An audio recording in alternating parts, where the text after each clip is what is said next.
नमस्कार विद्यार्थी मित्रांनो, रामकृष्ण हरी या कीर्तन प्रशिक्षण कार्यशाळेत आपल्या सर्वांचं खूप खूप स्वागत आहे.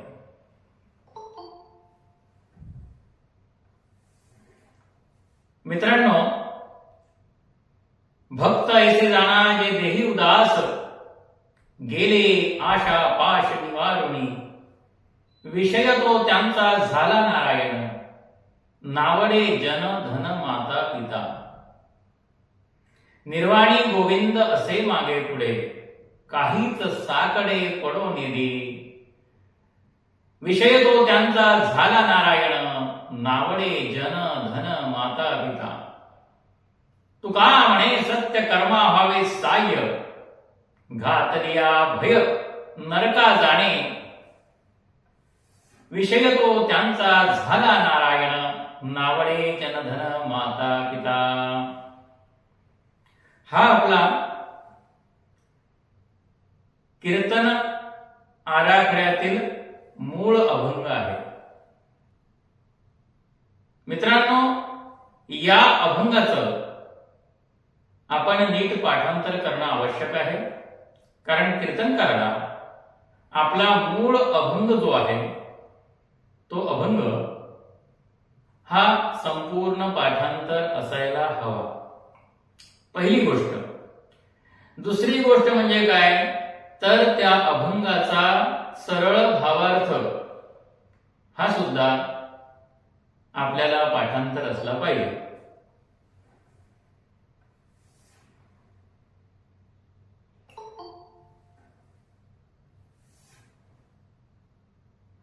त्यानंतर आपले जे 20 मुद्दे आहेत ते 20 मुद्दे आपल्याला अतिशय चांगल्या प्रकारे पाठांतर असले पाहिजे. हे 20 मुद्दे कोणते आहेत, तर जो आपला सेवेसाठी घेतलेला मूळ अभंग असतो त्याच्यामध्ये जर 4 चरण आहेत तर त्यातले 4 मुद्दे झाले, आणि प्रत्येक चरणावरती 4 पूरक अभंग चरण असतील तर त्या पूरक अभंग चरणाचे 4 4 4 4 असे 16, म्हणजे एकंदर 20 मुद्दे आपले झाले. त्यामुळे आपण हे 20 मुद्द्यांचं पाठांतर अत्यंत चांगल्या प्रकारे करणं आवश्यक असतं. तर मित्रांनो, आपले आतापर्यंतचे 3 भाग झालेले आहेत, म्हणजे 3 चरण आपण सोडवलेले आहेत, आणि आता चौथं म्हणजे शेवटचं अभंग चरण आहे. त्यामध्ये 5 मुद्दे आहेत. तेव्हा या अभंग चरणातील 5 मुद्द्यांचा आपण विचार करणार आहोत आणि त्याचं पाठांतर करणार आहोत. मित्रांनो, हे जे अभंगाचं चौथं चरण आहे त्यामध्ये कर्मयोग आणि कर्मयोगाचं महत्व आपल्याला सांगितलेलं आहे. आपल्याला माहित आहे की कर्मयोग हा श्रीमद भगवत गीता आणि श्री ज्ञानेश्वरी या दोन्ही ग्रंथांचा प्रतिपाद्य विषय आहे. म्हणजे कर्मयोगाचं जे महत्व आहे ते महत्व या दोन्ही ग्रंथांमध्ये सांगितलेलं आहे.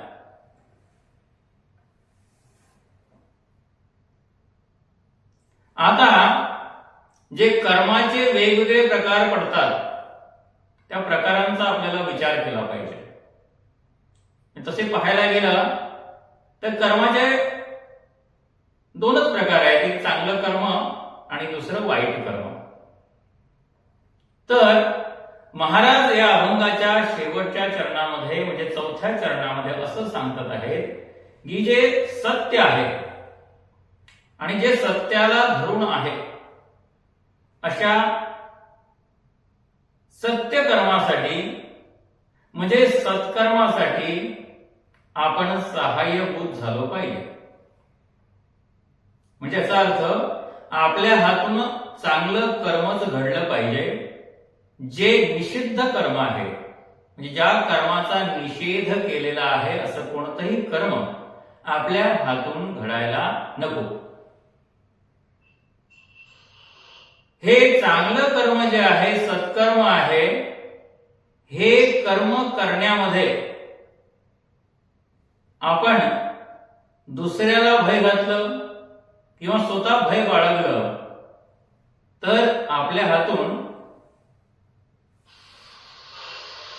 हे चांगलं कर्म घडून येणार नाही. मग जर हे चांगलं कर्म घडून येणार नाही तर मग नरकात जाणे चुकेना. मित्रांनो, त्यामुळे आपण चांगलं कर्म जर आचरण केलं नाही तर आपल्याला नरकात जावं लागतं. आणि दुसरा जर चांगलं कर्म आचरण करीत असेल आणि त्याला जर आपण मदत केली नाही किंवा त्याला उगाच नसती भीड घातली, भय दाखवलं, तरी सुद्धा आपल्याला नरकातच जावं लागतं. या ठिकाणी पहिला मुद्दा आपला संपलेला आहे. मग त्याचा आपण विस्तार पुढच्या मुद्द्यामध्ये केला पाहिजे की योग्य कर्म कुठलं, अयोग्य कर्म कुठलं, चांगलं कर्म कुठलं, वाईट कर्म कुठलं, विहित कर्म कुठलं आणि निषिद्ध कर्म कुठलं. म्हणजे जे कर्म निंदनीय मानलं गेलेलं आहे, की ज्या कर्माची निंदा केलेली आहे, असं कर्म कोणतं, तर वेदबाह्य कर्म जे आहे. म्हणजे जर सर्वात प्रथम आपला जर हिंदू धर्माचा ग्रंथ मानला जात असेल तर तो वेद आहे. आणि माणसाने काय आचरण केलं पाहिजे आणि काय आचरण करू नये याची माहिती ही वेदांनी दिलेली आहे. त्यामुळे असं सांगितलं जातं की जे कर्म वेदबाह्य आहे, म्हणजे जे वेद विहित नाही, ते कर्म जे आहे संपूर्ण जगामध्ये निंदनीय मानलं जातं. त्याच्यामुळे धर्म आणि अधर्म असा जेव्हा आपण विचार करतो तेव्हा त्या व्याख्येमध्ये वेदबाह्य हे जे कर्म आहे त्याचा अधर्म म्हणून समावेश केला जातो. आणि ज्या कृत्याला किंवा ज्या कर्माला वेदबाह्य कर्म, निषिद्ध कर्म किंवा अधर्मयुक्त कर्म असं मानलं जातं, ते कर्म जर आपण केलं तर आपल्या हातून महापाप घडलं असं आपण समजलं पाहिजे. मित्रांनो, या ठिकाणी तिसरा मुद्दा आपला चालू होतो. तिसरा मुद्दा कोणता आहे, तर धर्म हा बुडवला असा काही लोकांवरती आरोप केला जातो, काही लोकांच्या बाबतीत म्हटलं जातं. असं का म्हटलं जातं, तर ज्यांना कर्म धर्म कळत नाही त्यांनी आपला आचार धर्म हा बुडवलेला आहे असं या ठिकाणी म्हटलं जातं. मग आपण त्याचा अजून पुढे जाऊन विचार केला पाहिजे. या ठिकाणी चौथा मुद्दा सुरू होतो की धर्म म्हणजे काय, आणि मग आपण त्याचा विचार केला पाहिजे.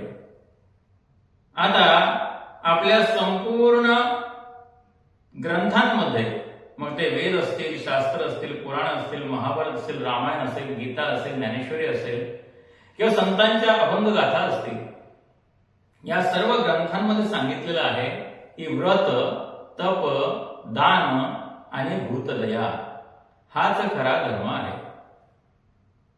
माणसाने काही गोष्टी या व्रत म्हणून केल्या पाहिजे, की सत्य बोलणे हे माझे व्रत आहे, किंवा रोज सकाळी सूर्योदयाच्या पूर्वी उठणे हे माझे व्रत आहे, किंवा कोणालाही गरजू माणसाला मदत करणं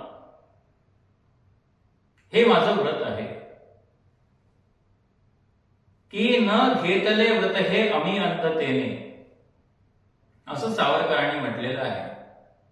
की आम्ही हे व्रत जे घेतलेलं आहे ते आंधळेपणाने घेतलं नाही. व्रत एकादशी न करते गुरुवार, म्हणजे याचा अर्थ काय आहे की एकादशीचं हे व्रत आहे. वारकरी समाज एकादशीचं जे व्रत आहे ते व्रत करीत असतो, त्याचा उपवास करीत असतो. त्याच्यानंतर काय आहे तर तप. तप हे जे आहे सर्व कर्माचं धर्माचं सार आहे. एखादी गोष्ट जर आपण सतत 12 वर्ष केली तर ते तप झालं असं म्हणता येतं, कारण 12 वर्षाला तप म्हणतात. एकदम साधी गोष्ट आहे की कुठलंही चांगलं कर्म आपण निरंतर करीत गेलो म्हणजे काय, रामकृष्ण वाचा अनंत राशी तप, पापाचे कळप पडती पुढे. आता रामकृष्ण या नावाचा आपण सतत नियमितपणे उच्चार करीत गेलो तर हे काय होतं, आपलं तप होतं. आणि ते अनंत राशी तप होतं, म्हणजे पुण्याची गणना कोण करी, कोणीही त्या पुण्याची गणना करू शकत नाही इतकं ते तप होतं. त्याच्यानंतर दान.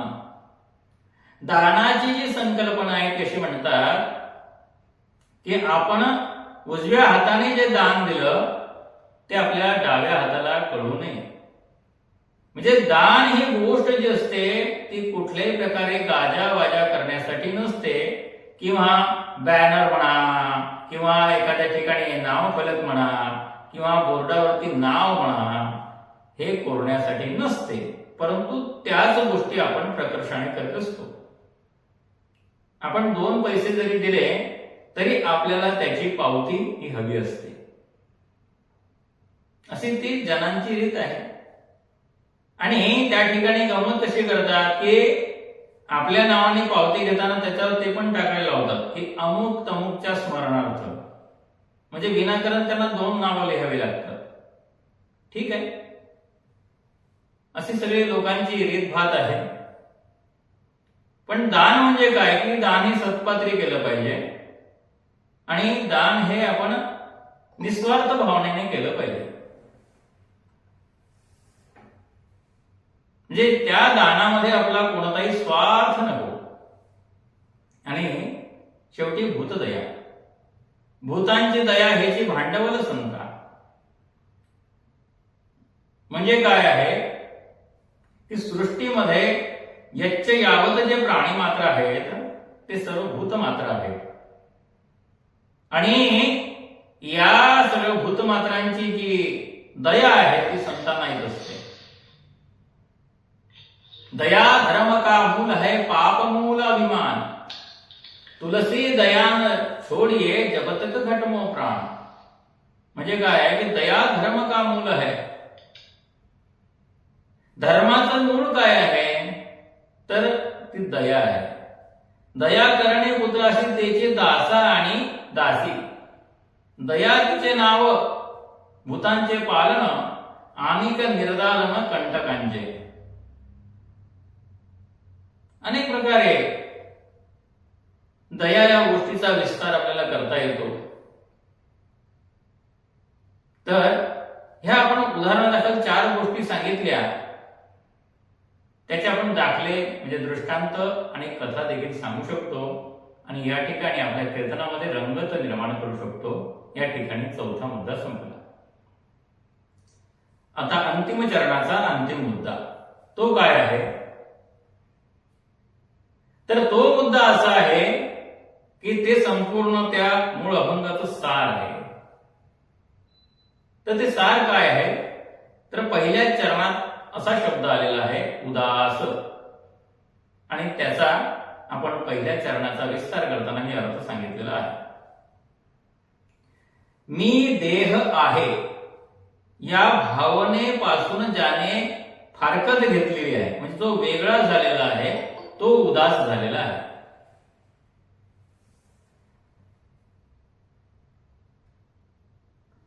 मी देह आहे या भावनेपासून जेव्हा मनुष्य उदासीन होतो तेव्हा या देहाने जो काही व्यापार होतो, जो काही व्यवहार होतो, जे काही आचरण होतो,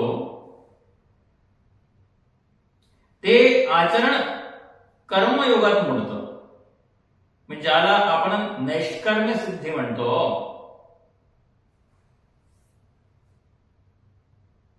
निष्काम कर्मयोग ज्याला आपण म्हणतो, त्या कर्मयोगाचं आचरण आपल्याकडून होतं जेव्हा आपण देहाचा, देह भावनेचा अहंकार सोडून देतो. या अहंकाराचा आपण त्याग करतो आणि जो या देह भावनेचा, देह मी नव्हे किंवा देह मी हे सरे, उरला ओळे विठ्ठल, म्हणजे देह हा जर आपण आपल्यातून वजा करून टाकला तर मग तो भगवंतच उरतो. इतकी सोपी गोष्ट आहे. या देहबुद्धीमुळे माणसाचं एक नुकसान केलेलं आहे, हे आपण लक्षात घेतलं पाहिजे. त्यामुळे आपण देहबुद्धीच्या या जंजाळातून म्हणा, या देहबुद्धीच्या बेडीतून म्हणा, आपण हे मुक्त झालं पाहिजे. आणि त्यालाच आशेची ही बेडी म्हटलेली आहे, ज्याचा विचार आपण पहिल्या चरणात आपण केला होता. आणि अशा रीतीने आपण या ठिकाणी या संपूर्ण अभंगाचा आपण समारोप केला, चौथ्या चरणाचा योग्य तो विस्तार केला, असं आपण लक्षात घ्या. आता तुम्ही म्हणाल, महाराज हे एका एका वाक्यात सांगायचं सोडून तुम्ही आम्हाला विस्ताराने सांगितलेलं आहे. तर मित्रांनो, वेगवेगळ्या प्रकारे आपल्याला विस्तार करता येतो. त्यासाठी एक वाक्य आपण लक्षात ठेवलं पाहिजे. एक वाक्य आठवण्यासाठी आपल्याला त्यातील एक महत्वाचा जो शब्द आहे तो शब्द लक्षात ठेवला पाहिजे. अशा रीतीने आपण जर त्या 20 मुद्द्यांची चौकट जर नीट पाठांतर ठेवली तर आपल्याला हे मुद्दे कशा क्रमाने मांडायचे आहेत ते आपल्या स्मरणात राहून आपण त्या क्रमाने हे मुद्दे मांडत जातो. त्याच्यामुळे आपलं कीर्तन हे मुद्दे सुरू होतं आणि मुद्दे समोर असल्यामुळे ते आपल्याला आठवतं देखील. त्यामुळे आपण अशा प्रकारे पाठांतर करणं हे अत्यंत आवश्यक आहे. मित्रांनो, पाठांतरामुळे काय होतं हे मी तुम्हाला नव्याने सांगावं असं नाहीये. आपला जो आत्मविश्वास आहे की मी आज कीर्तन करू शकेन, हा आत्मविश्वास कशातून निर्माण होतो तर तो पाठांतरातून निर्माण होतो. जेव्हा आपल्याला लिलय आठवतं की आपण जे पाठ केलेलं आहे, मग समोर कितीही गर्दी असली तरी आपण घाबरत नाही. म्हणून शेवटी पाठांतरला अनेक लोक नावं ठेवत असले की पाठांतर करून कीर्तनकार होत नाही, पाठांतर करून कीर्तनकार होत नाही, असं नाहीये. प्रत्येक कीर्तनकाराला पाठांतर हे असलंच पाहिजे. त्याच्यामुळे पाठांतर करून कीर्तनकार होत येत नाही हे जितकं खरं आहे तितकंच हे सुद्धा खरं आहे की कीर्तनकाराने रोज काहीतरी पाठ केलं पाहिजे.